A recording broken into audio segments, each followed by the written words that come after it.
In an earlier lesson, we learned that programs are the applications that we can run, like the Chrome web browser. Processes are programs that are running.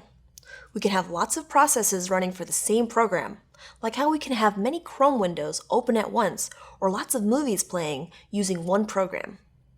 When we launch a process, we're executing a program, and remember, a program is just software. To calculate the information that our software contains, we need to give it resources so that it can be run. When processes are run, they take up hardware resources like CPU and RAM. Luckily, today's computers are powerful enough to handle the processes that we use in our day-to-day activities, like browsing the web, watching movies, etc. But sometimes this isn't enough. Sometimes a process is taking more resources than it's supposed to. Sometimes processes are unresponsive and freeze up our system, making our entire computer unresponsive. Well, we're going to talk about why this happens and how we can fix it in the upcoming lessons. But before we can talk about managing processes, we have to understand how they work. When you open up an application like a word processor, you're launching a process. That process is given something called a process ID to uniquely identify it from other processes. Our computer sees that the process needs hardware resources to run, so our kernel makes decisions to figure out what resources to give it. Then, in the blink of an eye, our computer starts up a word processor, and ta-da!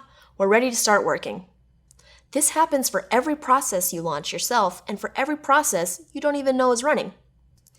Besides the visible processes that we start, like our music player or word processor, there are also not-so-visible processes running. These are known as background processes, sometimes referred to as daemon processes. Background processes are processes that run in the background. We don't really see them, and we don't interact with them, but our system needs them to function. They include processes like scheduling resources, logging, managing networks, and more.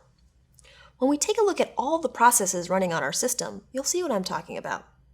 In the next couple of lessons, we'll talk about how processes get created and terminated. Then, we can start digging into the details of process management. Process management is a vital skill in IT support. You'll often find yourself troubleshooting issues with frozen applications, slow applications, and more.